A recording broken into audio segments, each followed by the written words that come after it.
నమస్కారం, న్యూస్ విజన్కు స్వాగతం. ముందుగా వార్తల్లోని ముఖ్యాంశాలు.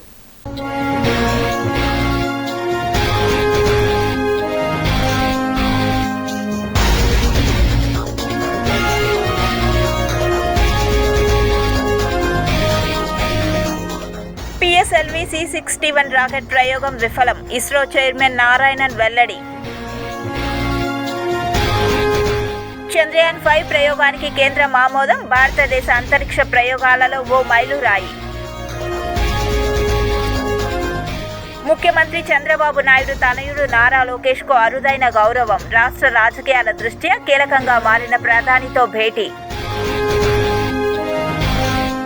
కనుల పండుగగా కళ్యాణ వెంకటేశ్వరుని స్వర్ణ రథోత్సవం, గోవింద నామస్మరణలతో మారుమ్రోగిన శ్రీనివాస మంగాపురం.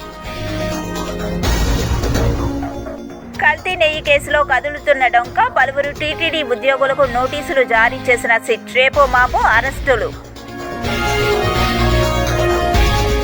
అన్నమయ్య జిల్లా పీలేరు వద్ద ఘోర రోడ్డు ప్రమాదం, ముగ్గురు మృతి, ఇద్దరి పరిస్థితి విషమం.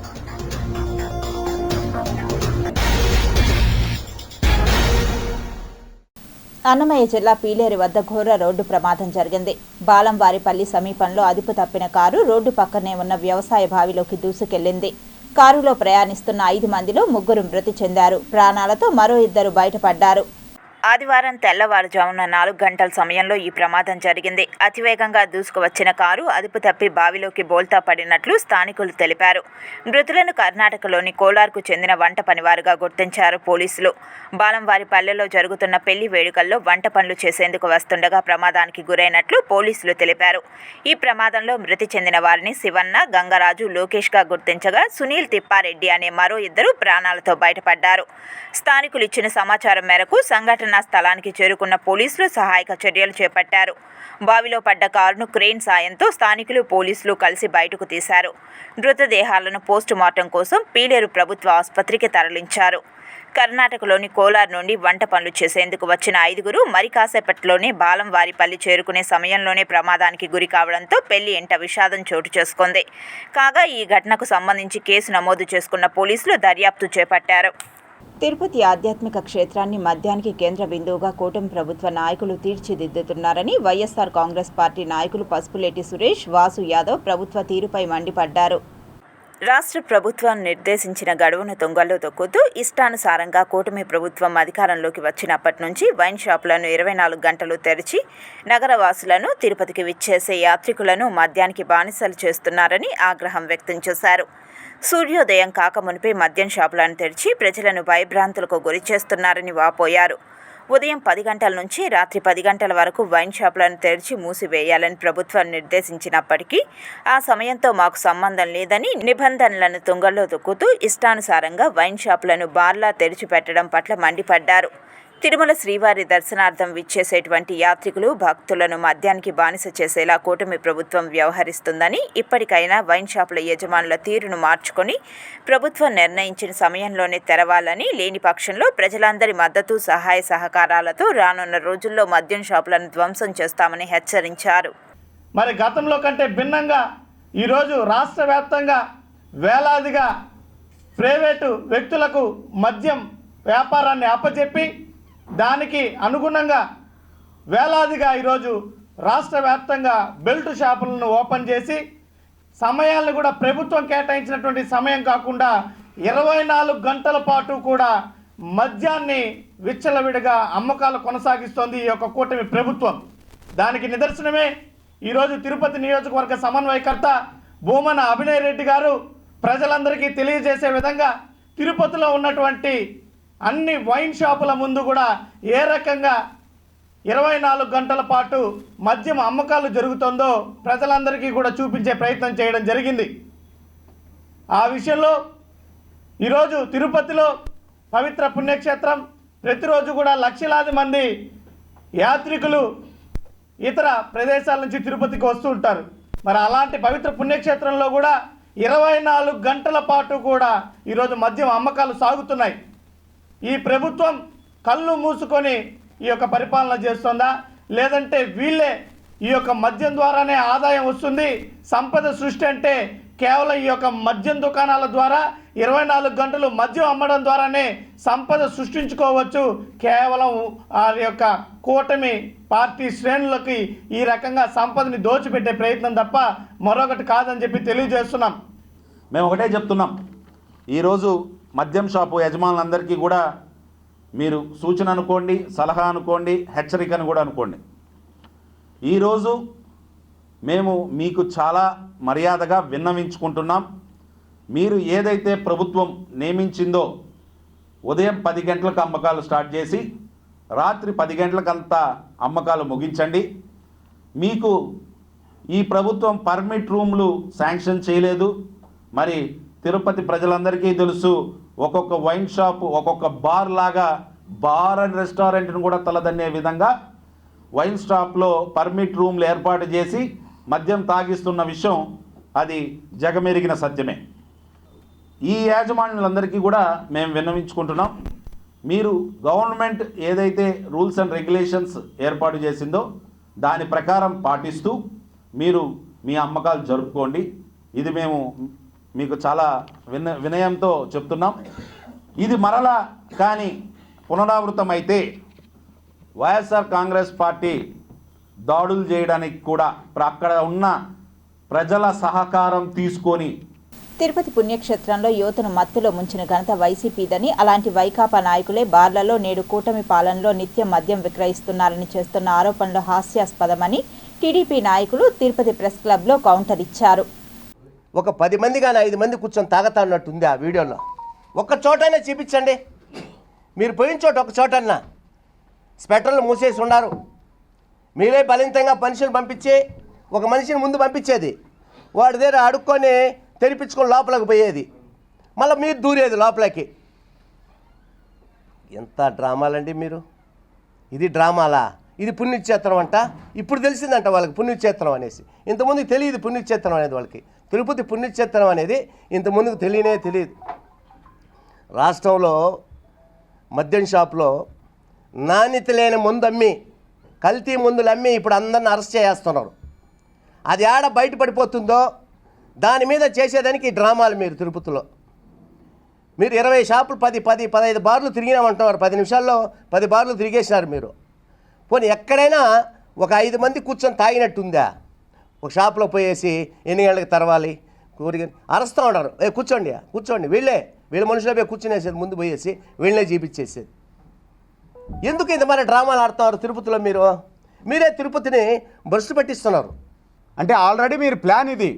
ఏదైతే మీకు కావాల్సినటువంటి వైన్ షాపులు ఏవి ఉంటాయో ఆ వైన్ షాపుల్లో మీకు అనుకూలమైనటువంటి మనుషులను ఏర్పాటు చేసుకొని అన్ని వైన్ షాపుల ముందర ఒక్కొక్క బాటలు పెట్టుకొని వాళ్ళు తాగుతూ ఉన్నట్టు నటించండి, నేను వచ్చి డ్రామా ప్లే చేస్తాను, దీన్ని వీడియో చేసేసి పెట్టేద్దాము, ఎవరైనా అమాయక ప్రజలు నమ్మేస్తారు అని చెప్పి డ్రామాలు వేస్తూ ఉంటే ప్రజలు ఎవరు అంత అమాయకులు లేరు తిరుపతిలో.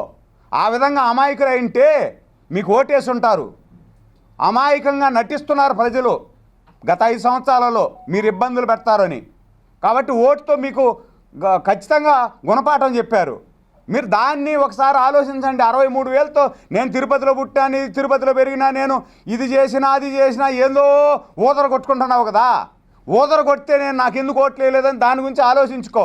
నువ్వు మీ నాయన ఇద్దరు పక్కన కూర్చొని ఆలోచించుకోండి, ఎందుకు నాయన మనల్ని ఇంత తగ్గించి ఓట్లు వేసినారు, ఓడిచ్చినారు అని చెప్పి మీ నాయనకి చెప్పు. మీ నాయన అభిప్రాయం నీకు చెప్తాడు. ఇది వదిలేసి తెల్లవారుతో లేసి పొద్దుపోతే ఇదే రామాయణం చంద్రబాబు నాయుడు జపం తప్ప ఇంకొక పని లేదు మీకు. కొంచెం అన్న ఆలోచించండి అయ్యా.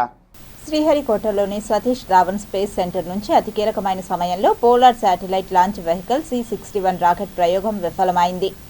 సూళ్లూరుపేట సమీపంలోని శ్రీహరికోట రాకెట్ ప్రయోగ కేంద్రం విజయాల పరంపరలో 100 రాకెట్ల మైలురాయిని దాటింది.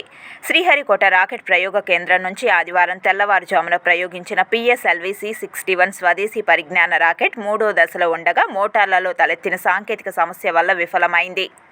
ప్రస్తుతం భారత్ పాకిస్తాన్ల మధ్య ఉద్రిక్తత నేపథ్యంలో ఈ రాకెట్ ప్రయోగం అత్యంత ప్రాధాన్యత సంతరించుకుంది. ఇస్రో చైర్మన్గా వి నారాయణన్ బాధ్యతలు చేపట్టిన తర్వాత ఆయనకు ఇది మొదటి రాకెట్ ప్రయోగం.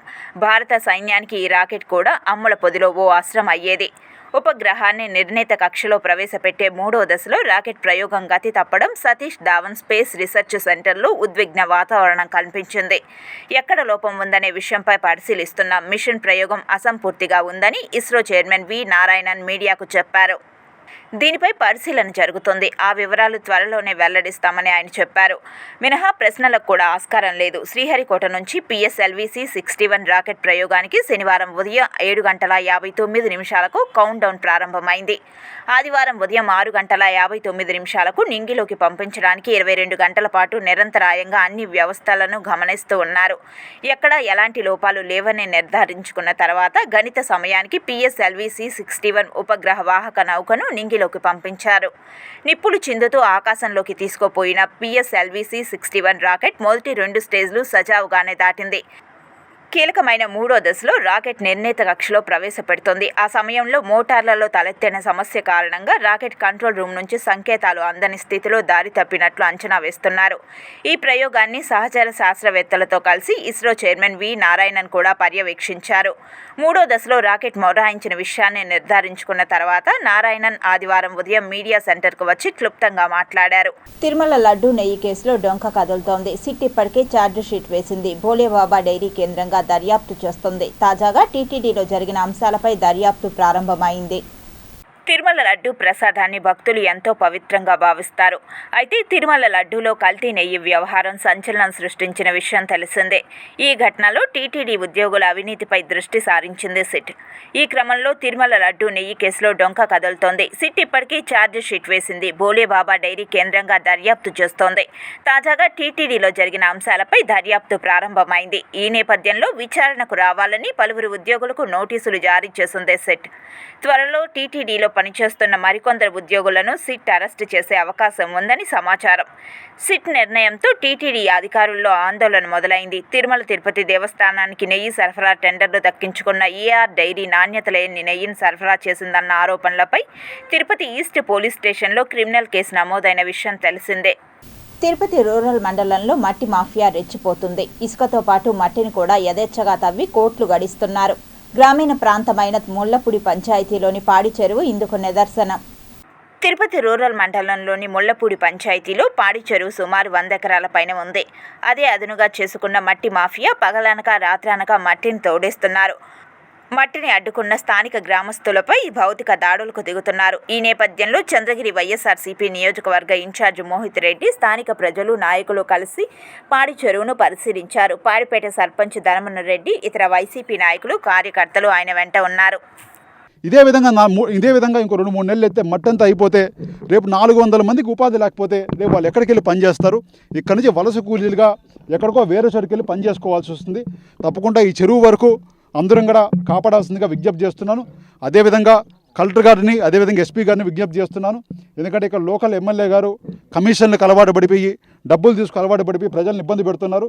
ఇలాంటి ఎమ్మెల్యే మాటలు మీరు వినకుండా తప్పకుండా దీని మీద మీరు కూడా తీవ్రంగా స్పందించి తప్పకుండా దీన్ని మీరు ఒక చర్య తీసుకొని ఇలాంటి కార్యక్రమాలు ఎవరు చేసినా సరే ఏ పార్టీ అయినా సరే వాళ్ళందరూ ఇంకా చర్య తీసుకొని మీరు దీన్ని ఒక తీవ్రంగా పరిగణించాల్సిందిగా విజ్ఞప్తి చేస్తున్నా. రాష్ట్ర మంత్రి నారా లోకేష్ ఈరోజు న్యూఢిల్లీలో ప్రధానమంత్రి నరేంద్ర మోదీని మర్యాదపూర్వకంగా కలిశారు. ఆయనతో పాటు ఆయన భార్య బ్రాహ్మణి, కుమారుడు దేవాంశ్ కూడా ఈ సమావేశానికి హాజరయ్యారు. ఈ భేటీ రాజకీయాల దృష్ట్యా కీలకంగా మారింది. ఈ సమావేశంలో ప్రధానమంత్రి మోదీతో లోకేష్ దంపతులు ఆప్యాయంగా సంభాషించారు. దేశాభివృద్ధి దిశగా ప్రధాని చేస్తున్న కృషికి హృదయపూర్వక అభినందనలు తెలిపారు. ముఖ్యంగా 2047 నాటికి వికసిత్ భారత్ దిశగా దేశాన్ని నడిపించడంలో మోదీ నాయకత్వాన్ని కొనియాడారు. అదే సమయంలో ఆంధ్రప్రదేశ్ రాష్ట్ర అభివృద్ధికి ప్రధాని మార్గదర్శకత్వం అవసరమని, రాష్ట్ర పునర్నిర్మాణానికి కేంద్రం నుంచి మరింత మద్దతు అందాలన్న అభిప్రాయాన్ని లోకేష్ వ్యక్తం చేశారు. ఈ సందర్భంగా ఒక ప్రత్యేక ఘటన మరింత ఆకర్షణీయంగా మారింది. 2024 ఎన్నికల కంటే ముందు నారా లోకేష్ చేపట్టిన 3132 కిలోమీటర్ల పాదయాత్ర ఆధారంగా రూపొందించిన కాఫీ టేబుల్ బుక్ యువకాలం తొలి కాపీని ప్రధాని మోదీ స్వయంగా ఆవిష్కరించారు. ఈ పుస్తకం లోకేష్ పాదయాత్ర సమయంలో ప్రజలతో కలిసి గడిపిన క్షణాలు, అనుభవాలు, రాష్ట్రం కోసం ఆయన కలలు, ప్రభుత్వంపై ఉన్న ప్రజల ఆశలు అన్నింటినీ స్పష్టంగా వివరిస్తోంది. ఈ పుస్తకాన్ని ఆవిష్కరించిన ప్రధాని మోదీ తన సంతకం చేసి లోకేష్కు ప్రత్యేకంగా అందించారు. మోదీ అందించిన ఆశీస్సులను ఎప్పటికీ మరవలేనని లోకేష్ అన్నారు. వీరి సంభాషణలో ప్రధానంగా రాష్ట్రంలో ఎన్డీఏ ప్రభుత్వ పాలన, అభివృద్ధి, వృద్ధి లక్ష్యాలపై ప్రధాన చర్చ సాగింది. రాష్ట్రానికి కేంద్రం నుంచి మరిన్ని పారిశ్రామిక ప్రాజెక్టులు, పెట్టుబడులు రావాల్సిన అవసరం ఉందని, ఇందులో ప్రధాని మద్దతు ముఖ్యమని లోకేష్ పేర్కొన్నారు. ముఖ్యంగా విద్య, ఐటీ, టెక్నాలజీ రంగాల్లో ఏపీ దేశానికే మార్గదర్శకంగా నిలవగలదని ఆయన అభిప్రాయపడ్డారు. లోకేష్ భార్య బ్రాహ్మణి, కుమారుడు దేవాంశుతో కూడా ప్రధాని మోదీ ఆప్యాయంగా పలకరించడం ఈ సమావేశానికి ప్రత్యేక ఆకర్షణగా నిలిచింది. ఈ సమావేశం ద్వారా మోదీ, లోకేష్ మధ్య ఉన్న అనుబంధం రాజకీయ సంబంధాలకు మించి వ్యక్తిగత మైత్రి కూడా ఉందనే సందేశం బయటకు వచ్చిందని చెప్పవచ్చు. మోదీ ఆశీస్సులతో, మార్గదర్శకత్వంతో లోకేష్ ముందుకెళ్తే రాష్ట్రానికి కేంద్రం నుంచి మరింత మద్దతు వచ్చే అవకాశం ఉందని రాజకీయ విశ్లేషకులు భావిస్తున్నారు. శ్రీవాణి ట్రస్ట్లో మార్పులు, చేర్పులు చేయాలని టీటీడీ నిర్ణయించింది. ప్రస్తుతం ఉన్న నిబంధనలను పునఃసమీక్షించుకుని మరింత మెరుగ్గా, సులభతరంగా, పారదర్శకంగా ఉండేలా వాటిని తయారు చేయాలని టీటీడీ కార్యనిర్వహణాధికారి జె. శ్యామలరావు అధికారులను ఆదేశించారు. శ్రీవాణి ట్రస్ట్ కార్యకలాపాలు, విధి విధానాలు, మార్గదర్శకాలపై టీటీడీ పరిపాలనా భవనంలో ఆయన సమీక్ష నిర్వహించారు. అదనపు EO CH Venkaiah Chowdary, joint EO V. Veerabrahmam, chief engineer TV Satyanarayana, ఇతర ఉన్నతాధికారులు ఇందులో పాల్గొన్నారు. ఈ సందర్భంగా ఈవో మాట్లాడుతూ, సనాతన ధర్మాన్ని మరింత విస్తృతంగా జనంలోకి తీసుకుని వెళ్లడానికి ఆలయ నిర్మాణాలు పునాదులు లాంటివని వ్యాఖ్యానించారు. ఆలయాల నిర్మాణాలతో దైవ చింతన, ఆధ్యాత్మికత, సేవ, సమభావంతో మానవ సంబంధాలు మరింత బలపడతాయని అన్నారు. ఇప్పటికే సమరస్వత సేవా ఫౌండేషన్, దేవాదాయ మంత్రిత్వ శాఖ ఆధ్వర్యంలో నిర్మాణంలో ఉన్న ఆలయాల ప్రస్తుత స్థితి, జీర్ణోద్ధరణ పనులు ఏ దశలో ఉన్నాయో నివేదిక తయారు చేయాలని ఈవో ఆదేశించారు. పూర్తయిన ఆలయాలకు ధూపదీప నైవేద్యాలు, నిర్వహణ అందించేలా కార్యాచరణ సిద్ధం చేయాలని సూచించారు. ఆలయాల నిర్మాణం కొనసాగుతున్నప్పుడు, పూర్తయిన తర్వాత వాటి నిర్వహణను తరచూ తనిఖీ చేస్తుండాలని ఈవో అధికారులను ఆదేశించారు. నిరాధరణకు గురైన ఆలయాల్లో ధూపదీప నైవేద్యాల నిర్వహణకు పక్కాగా ప్రణాళికలు, వెనుకబడిన ప్రాంతాల్లో నిర్మించిన ఆలయాల నిర్వహణ కోసం ప్రత్యేకంగా యంత్రాంగాన్ని రూపొందించేలా చర్యలు తీసుకోవాలని సూచించారు. తిరుపతి కచపి ఆడిటోరియంలో 17వ జాతీయ ఏఐవైఎఫ్ మహాసభ ముగింపు సందర్భంగా ఏర్పాటు చేసిన పత్రికా విలేకరుల సమావేశంలో స్తుతి శివుడి వైపు, చూపు ప్రసాదం వైపు అన్నట్లుగా ఉన్నాయని బీజేపీ తీవ్రవాద నిర్మూలన నిర్ణయాలపై సిపిఐ జాతీయ కార్యదర్శి నారాయణ ఎద్దేవా చేశారు. తిరుపతి కచపి ఆడిటోరియంలో ఏర్పాటు చేసిన విలేకరుల సమావేశంలో సిపిఐ జాతీయ కార్యదర్శి నారాయణ మాట్లాడుతూ, తీవ్రవాద నిర్మూలనకు మేము వ్యతిరేకులం కాదు. బీజేపీ మాకు ప్రతిపక్ష పార్టీ అయినప్పటికీ తీవ్రవాద నిర్మూలనలో తమ వెంట ఉండడంలో మాకు ఎటువంటి అభ్యంతరం లేదని తెలియజేశారు. అలా అని బీజేపీ తీసుకుంటున్న ఏకపక్ష నిర్ణయాలకు మేము వత్తాసు పలకమని, తీవ్రవాదులను అంతమొందించడంలో మీరు తీసుకునే నిర్ణయాలను పార్లమెంట్ సమావేశం ఏర్పరిచి అన్ని పార్టీల అభిప్రాయాలను సేకరించి యుద్ధం మొదలుపెట్టి ఉంటే బాగుండేదని వెల్లడించారు. అలా కాకుండా ఇప్పుడు యుద్ధం ఎందుకు మొదలుపెట్టారో, ఎందుకు ఆపేశారు, దేశ ప్రజలకు ఒక పట్టాన అంతుపట్టడం లేదని, దీనికి తమ పార్టీ పూర్తి విరుద్ధమని తెలియజేశారు. Muslim. So that is why he is always getting invitation. Only one man. CPI, CPML, it seems YSR CP also. 7 delegations are there. Many important political parties, which is very big than his political party. I am not pointing out just one case. What invitation? This happened many times because of his close ties with the BJP. So terrorism not an issue of religion. Even in Pakistan, people suffering because of terrorism. It happened. You can see. So, but in India, the government wants to make it a religious issue. That is why Owaisi is invited. We came to know that he represents Muslim society. What is that? భారతదేశం ఈ terrorism పిశాచం నుంచి బయటపడడానికి అనేక రకాల ప్రయత్నాలు చేస్తాం. ఇందులో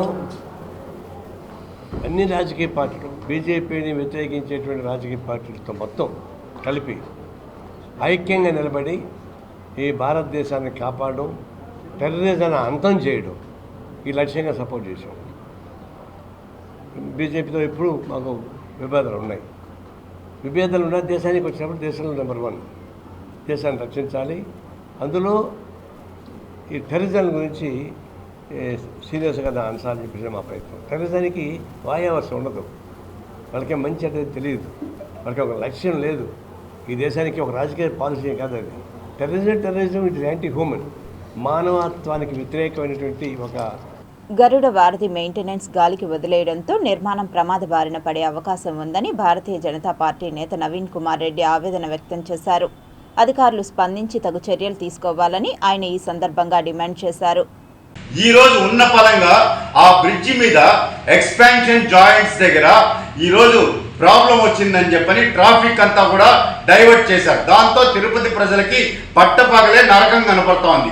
యాత్రికులు ఇబ్బంది పడుతున్నారు. నేను ఒకటే అడుగుతున్నాను, అసలు ఆ స్ట్రెచ్ అంతా కూడా ఎవ్రీ 2 yearsకి రోడ్ అండ్ సేఫ్టీ ఆడిట్ జరిపించారా లేదా, ISO సర్టిఫికేట్ తీసుకున్నారా లేదా? ఇది తిరుమల తిరుపతి దేవస్థానం నగరపాలక సంస్థ బాధ్యత అండి. ఈరోజు కోట్లాది రూపాయలు మీరు కాంట్రాక్టర్కి చెల్లించేశారు.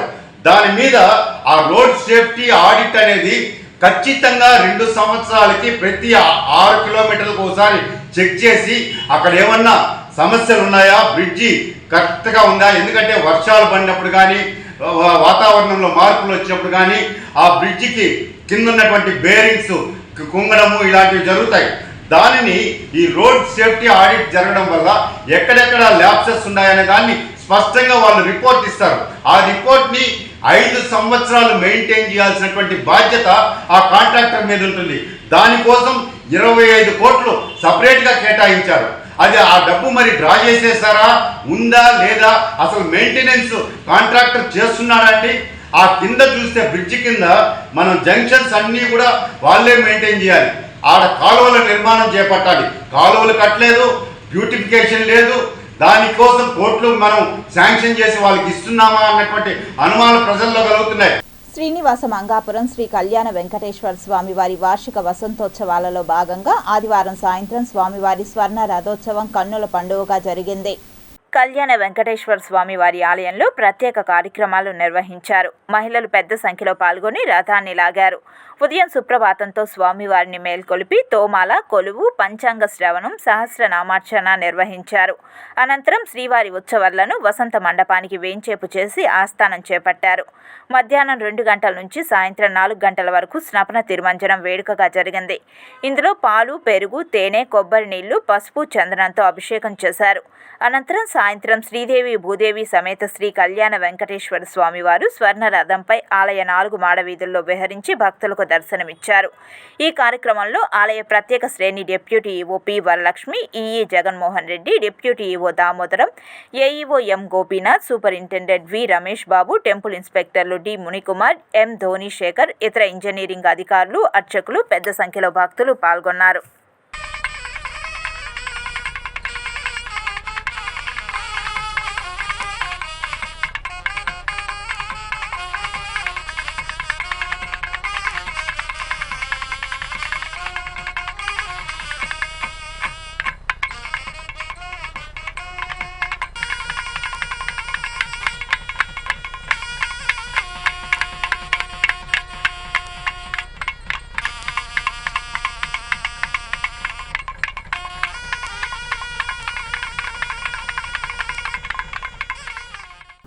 సకాలంలో జీఎస్టీ పన్నులను చెల్లించి భారతదేశ ఆర్థిక అభివృద్ధికి తోడ్పాటు అందించాలని జాయింట్ కమిషనర్ అంబే తెలిపారు. జీఎస్టీ 8వ వార్షికోత్సవాన్ని పురస్కరించుకొని తిరుపతి కేంద్ర కార్యాలయంలో ఫ్రీ జీఎస్టీ డే వేడుకలలో భాగంగా సైకిల్ మారథాన్ను నిర్వహించారు. ఈ కార్యక్రమానికి ముఖ్య అతిథిగా జీఎస్టీ జాయింట్ కమిషనర్ అంబే విచ్చేసి జెండా ఊపి సైకిల్ ర్యాలీని ప్రారంభించారు. ఈ సందర్భంగా వారు మీడియాతో మాట్లాడుతూ జీఎస్టీపై నగరవాసుల్లో అవగాహన కల్పించేందుకు 8వ వార్షికోత్సవాన్ని పురస్కరించుకొని ర్యాలీ నిర్వహించడం జరిగిందని పేర్కొన్నారు.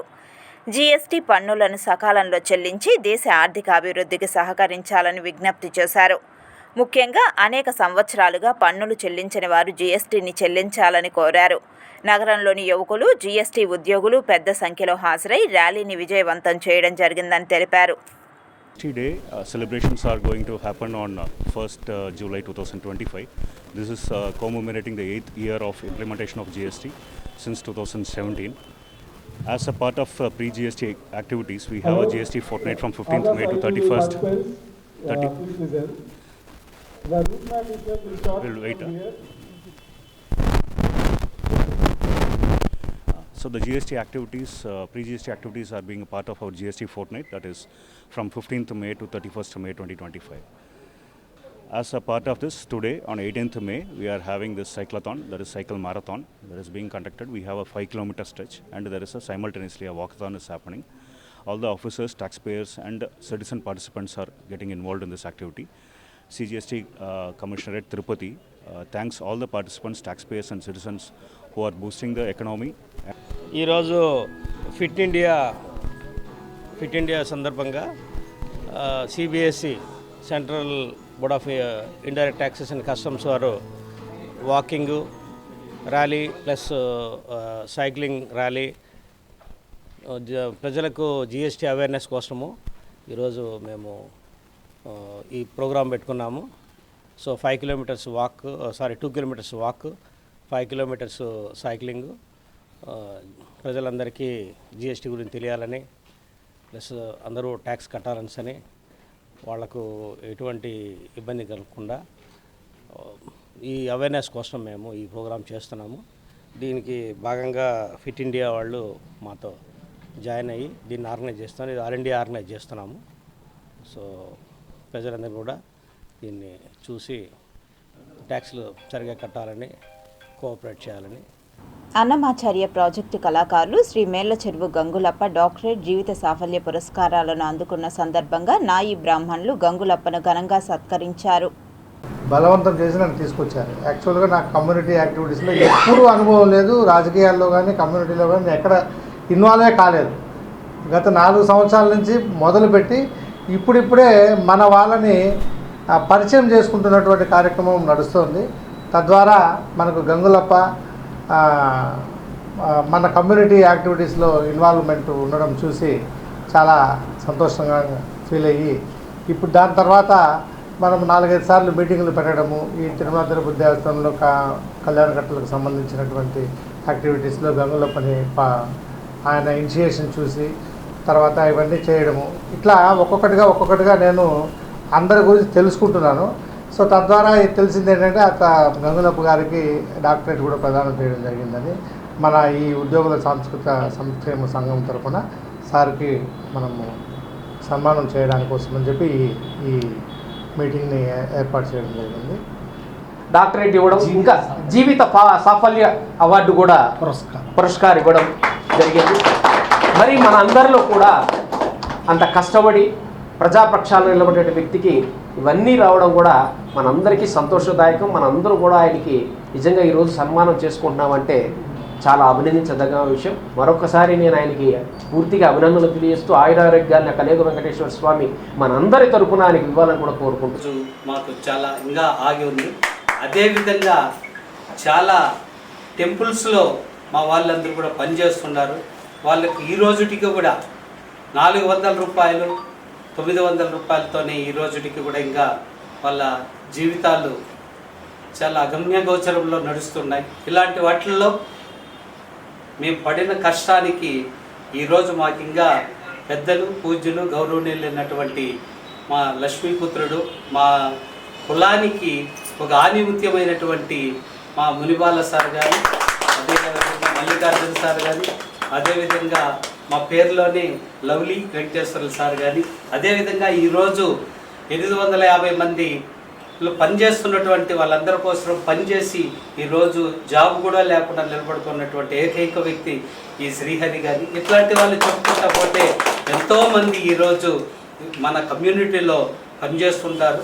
వీళ్ళందరి తరపున నాకు ఈ సోషల్ వర్క్ ఒకటే కాదు, అదేవిధంగా నేను తిరుమల తిరుపతి దేవస్థానం అన్నమాచార్య ప్రాజెక్టులో పనిచేస్తున్నాను కాబట్టి దాన్ని కూడా పురస్కరించుకొని నాకు ఈ మధ్య జీవిత సాఫల్య అవార్డు, అదేవిధంగా డాక్టరేట్ ప్రదానం చేశారు.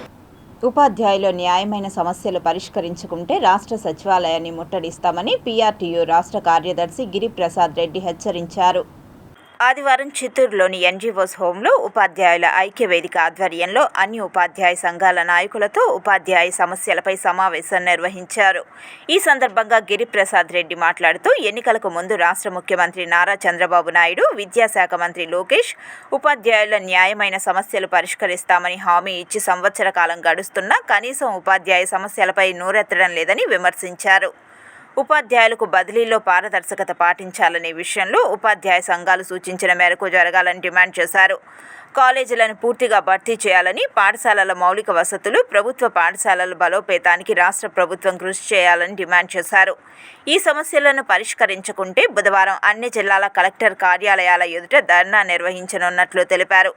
అప్పటికి ప్రభుత్వం దిగిరాకుంటే శుక్రవారం రాష్ట్ర సచివాలయాన్ని ముట్టడిస్తామని హెచ్చరించారు. ఈ కార్యక్రమంలో ఐక్య ఉపాధ్యాయ నాయకులు, ఉపాధ్యాయులు పాల్గొన్నారు. ఉపాధ్యాయ సంఘాల ఉమ్మడి ఐక్యవేదిక సమావేశం ఇక్కడ ఏర్పాటు చేయడం జరిగింది. ఏదైతే బదిలీలు, ప్రమోషన్లు, రేషనలైజేషన్ల విషయంలో ప్రభుత్వం ఇచ్చినటువంటి జీవోలన్నీ కూడా అసంబద్ధంగా ఉన్నాయని చెప్పి ఉపాధ్యాయ సంఘాలు ఏదైతే ఇచ్చినటువంటి సూచనలు, సలహాలు పక్కన పెట్టి ఇవంతా ఇచ్చినటువంటి సందర్భంలో అన్ని ఉపాధ్యాయ సంఘాలన్నీ కూడా ఏకమై ఈరోజు బహిష్కరణకి పిలుపు ఇవ్వడం జరిగింది. ఏదైతే రేపు ప్రిన్సిపల్ సెక్రటరీ గారితో ఉన్నటువంటి సమావేశంలో వెళ్ళి ఏదైతే మాకున్నటువంటి ఈ డిమాండ్లని ప్రిన్సిపల్ సెక్రటరీ గారి దగ్గర పెట్టడం జరుగుతుంది. శ్రీరామకృష్ణ మిషన్లో విద్యార్థులకు నిర్వహిస్తున్న సంస్కార శిక్షణ శిబిరం ముగింపు సందర్భంగా దేశభక్తి, దైవభక్తితో పాటు తల్లిదండ్రులకు పాదపూజ చేయించి పిల్లల్లో భక్తి భావాలను పెంపొందించారు. భారతదేశం యావత్ ప్రపంచానికి గురువుగా ఉండాలని చెప్పారు అన్ని దేశాలకి. మనం ఇప్పుడు జరుగుతున్నటువంటి మారణోమాలు స్వామీజీ అంతా కనిపెట్టారు. ముందే భవిష్యత్తులో ప్రపంచ యుద్ధాలు వస్తాయి. యూరప్ అంతా తిరిగి అమెరికా వెళ్ళారు. అక్కడ ఉన్న పరిస్థితులు చూశారు. దానికి భారతదేశం ఉన్నతి చెందాలి, భారతదేశం విశ్వగురువుగా ఉండాలి, వాళ్ళందరికీ మార్గదర్శనం చేయాలని వివేకానంద స్వామి కలలకన్నారు. దాన్ని సాకారం చేయడానికి ప్రతి ఒక్కరిలోనే ఆత్మవిశ్వాసం పెంచడానికి, అంటే సెల్ఫ్ కాన్ఫిడెన్స్ అనమాట విద్యార్థుల్లో. ఇంటి దగ్గర తల్లిదండ్రులు చెప్తారు చాలా ఇన్స్టిట్యూషన్స్ ఉన్నాయి, అయితే చంద్రుడికో నూలుకో కానీ మన ప్రయత్నం మనం చేస్తున్నాం. స్కూళ్లలో దేశభక్తిని బోధించే ఇది కూడా తగ్గిపోయాయి. ఆ గురుతర బాధ్యతను ఇప్పుడు శ్రీరామకృష్ణ మిషన్ వాళ్ళు తమ భుజస్కంధాల మీద ఎత్తుకొని ఈ రకమైనటువంటి వేసవి శిబిరాలు ఏర్పాటు చేసి వాళ్ళలో ఈ చిన్నారులని మంచి పౌరులుగా తీర్చిదిద్దేటువంటి ఒక శిక్షణ శిబిరాలను ఏర్పాటు చేయడం జరిగింది. తాళ్లపాక అన్నమయ్య 617వ జయంతి సందర్భంగా అన్నమాచార్య కళామందిరంలో ఘనంగా నిర్వహిస్తున్న సాహితీ సదస్సులు ఆదివారంతో ముగిశాయి. మహోత్సవాలలో 12వ తేదీ నుంచి జరగనున్నాయి. ఎంతో వైభవంగా ఇంతవరకు జరిగాయి. ఈరోజు అన్నమాచార్య కళామందిరంలో శ్రీ కోదండ రామస్వామి వారు వచ్చి ఇక్కడ వేయించేశారు. మా కళాకారులందరూ అన్నమాచార్య రాజకీయ కళాకారులు అన్నమయ్య రచించినటువంటి శ్రీరామచంద్రుడి మీద ఉన్నటువంటి కీర్తనలన్నీ కూడా చాలా చక్కగా పాడారు. ఇప్పుడు సంగీత కార్యక్రమం జరుగుతుంది. ఇది వరకు ఉత్సవాలలో సాహిత్య సంబంధించి మహానుభావులు ఎంతోమంది వచ్చి సాహిత్యాన్ని అన్నమాచార్యుల వారి గురించి వివరించారు. ఈరోజు ఉదయం తిరుపతి అన్నమాచార్య కళామందిరంలో ఉదయం 8 గంటలకి రాములు వారి ఆస్థానం జరిగి గోష్ఠీగానం జరిగినది. అన్నమాచార్యకి నవనీత అలంకారంతో భగవంతుణ్ణి కీర్తిస్తూ అన్నమాచార్యులు 32,000 సంకీర్తనలు రచించిన తొలి తెలుగు వాగ్గేయకారుడు, పదకవితా పితామహుడు. ఆయన జయంతి ఉత్సవాలు టీటీడీ వారు బహు ఆర్భాటంగా విజయవంతంగా నిర్వహించినారు. తిరుమల శ్రీవారిని పలువురు ప్రముఖులు దర్శించుకుని మొక్కులు చెల్లించుకున్నారు. తిరుమల శ్రీవారిని సుప్రభాత సేవలో team India head coach Gautam Gambhir కుటుంబ సభ్యులతో దర్శించుకోగా నైవేద్య విరామ సమయంలో మాజీ ప్రధానమంత్రి హెచ్డి దేవగౌడ్, కర్ణాటక మాజీ మంత్రి హెచ్డి రేవన్న, తెలుగు సినీ నటుడు ఆది పినిశెట్టి, సతీమణి నిక్కీ గల్రాని, తెలుగు సినీ నటి ఐశ్వర్య రాజేష్, తమిళ సినీ నటుడు వైభవ్ రెడ్డి దర్శించుకొని మొక్కులు చెల్లించుకున్నారు. ఆలయ అధికారులు వీరికి దర్శన ఏర్పాట్లు చేయగా ఆలయ అర్చకులు వేద ఆశీర్వచనాలతో తీర్థ ప్రసాదాలను అందించారు. ఇప్పుడు సిటీ ఎక్స్ప్రెస్ వార్తలు చూద్దాం. తిరుమల జీఎంసీ సమీపంలోని ఉద్యానవనంలో గుర్తు తెలియని వ్యక్తి రసాయన మందు సేవించి ఆత్మహత్య చేసుకున్నారు. వ్యక్తి ఎవరు అనేది తిరుమల పోలీసులు కేసు నమోదు చేసి దర్యాప్తు చేస్తున్నారు. పూర్తి వివరాలు దర్యాప్తు అనంతరం తెలియజేస్తామన్నారు. వార్తలు ముగించే ముందు ముఖ్యాంశాలు మరోసారి.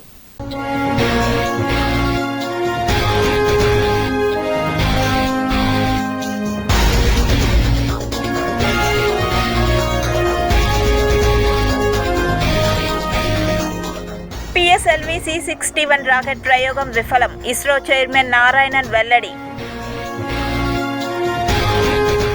చంద్రయాన్ 5 ప్రయోగానికి కేంద్రం ఆమోదం. భారతదేశ అంతరిక్ష ప్రయోగాలలో ఓ మైలురాయి. ముఖ్యమంత్రి చంద్రబాబు నాయుడు తనయుడు నారా లోకేష్కు అరుదైన గౌరవం. రాష్ట్ర రాజకీయాల దృష్ట్యా కీలకంగా మారిన ప్రధానితో భేటీ. కనుల పండుగగా కళ్యాణ వెంకటేశ్వరుని స్వర్ణ రథోత్సవం. గోవింద నామస్మరణలతో మారుమ్రోగిన శ్రీనివాస మంగాపురం. కల్తీ నెయ్యి కేసులో కదులుతున్న డొంక. పలువురు టీటీడీ ఉద్యోగులకు నోటీసులు జారీ చేసిన సిట్. రేపో మాపో అరెస్టులు. అన్నమయ్య జిల్లా పీలేరు వద్ద ఘోర రోడ్డు ప్రమాదం. 3 మృతి, 2 పరిస్థితి విషమం.